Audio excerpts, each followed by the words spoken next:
आज आम दुनियार एमिती तीनोटी बड़ खबर विषय आलोचना करबा जहाँ सोशल मीडिया ठारू आरंभ कर देशर सुरक्षा पर्यंत सबकिछि बदलाई देछि। अमेरिका ईरान मध्य युद्ध बंदर चुक्ति हो किंबा ब्रिटेन रे सोशल मीडिया बैन हो किंबा भारत रे टेलीग्राम उपरे लागिथिबा कटकणा सबकिछिर संपूर्ण एवं सरल तथ्य आज मु आपनकु देबी। वीडियोटी शेष जाय निश्चय देखंतु। तेबे चलंतु प्रथमे आमे आरंभ करबा अमेरिका ईरान मध्य रे होइथिबा शांति चुक्ति ठारू। आपनक मनरे प्रश्न थिबो कोन एही डील संपूर्ण हो सारी ना केवल तारीख मिली। तेबे जानतु एही डील प्रक्रिया खूब आगकू बढ़ी सारी। गत जून 12 तारिख रे मधेसी देश पाकिस्तान सहायतार उभय देश मध्य एक राजीनामा प्रस्तुत होता। यह जून 17, 2026 रे अमेरिका एवं ईरान राष्ट्रपति एक गुरुत्वपूर्ण समझौता पत्र रे स्वाक्षर करिसेंती। तेबे बे वर्तमान स्थिति कौन? यह कौनसी स्थायी चुक्ति नुहे बरम 60 दिनिया सीज फायर अवधि को बढ़ा जायछि। सीज फायर माने युद्ध विरति। एही 60 दिन मध्य उभय देश शांतिर अंतिम शर्त गुड़िक उपरे आलोचना करी फाइनल डील संपूर्ण करिवे। एही चुक्तिर मुख्य लक्ष्य गुड़िक कौन कौन? प्रथम लक्ष्य स्ट्रेट ऑफ हॉर्मुज माने ईरान एही गुरुत्वपूर्ण सामुद्रिक तेल वाणिज्य पथ को तुरंत खोलिबो। द्वितीय लक्ष्य परमाणु कटकणा, ईरान निजर परमाणु कार्यक्रम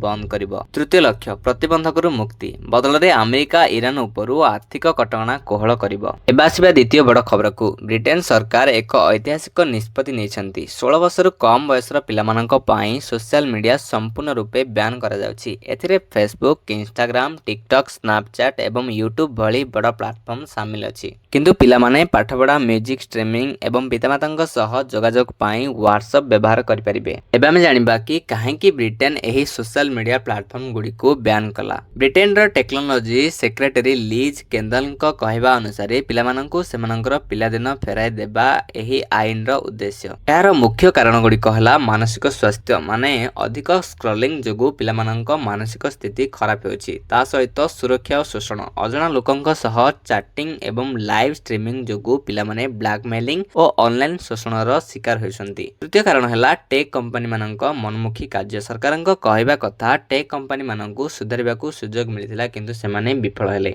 एबा हम जानिबा कि यह केबेठारु लागू हेबो। 2026 शेष सुधा एही बिल संसद रे पास हेबो एवं 2027 आरंभ रु यह संपूर्ण लागू हेबो। जदि कोनोसी कंपनी यहाकू न माने तेबे तांको ग्लोबल रेवेन्यू रो 10% पर्यंत जरिमाना हेबो। शेषरे आलोचना करिबा आम निज देश भारत विषय। भारत रे हठात टेलीग्राम काहेकि बंद हैला एवं यहाकू नै कोन चलिछि विवाद। संपूर्ण मामला कौन? नीट यूजी 2026 री एग्जाम माने पुनः परीक्षा पूर्व सरकार टेलीग्राम ऐप को भारत रे 22 जून पर्यंत अस्थायी भावे ब्लॉक करने को निर्देश देछंती। नेशनल टेस्टिंग एजेंसी माने एनटीए रो सुपारिश क्रम में आईटी मंत्रालय एही निष्पत्ति नेछि। दिल्ली हाईकोर्ट मध्य सरकारंकर एही निष्पत्ति को ठीक बोली दर्शाइछंती। काहेकि बैन कराला? काहेकि ना नकली प्रश्न पत्र लीक। किछि ठक ग्रुप टेलीग्राम रे नीट परीक्षार प्रश्न पत्र लीक होइथिबा दाबी करी छात्र मानक ठारू टंका लुटुथिले। मेसेज एडिटिंग फीचर माने टेलीग्राम रे एक स्पेशल फीचर अछि जेंथरे पुराना मेसेज को एडिट करि हेबो। स्कैमर माने परीक्षा सरिबा पर निजर पुराना मेसेज बदलाई सेथिरे असली प्रश्न पत्र अपलोड करि देउथिले एवं प्रमाण करुथिले कि सेमानंक पाखरे परीक्षा पूर्वरु प्रश्न थिला। सेथिबे सरकार 30 जून पर्यंत मेसेज एडिटिंग फीचर को मध्य बंद करबाकू कहिसंती। एही बैन उपरे टेलीग्राम रो प्रतिष्ठाता तथा सीईओ पावेल दुरोभो भारत सरकारंकू तीव्र समालोचना करछंती। से कहिसंती भारत सरकारंक एही निष्पत्ति परीक्षा पेपर लीक करथबा असली अपराधींकू नुहे बरम भारतर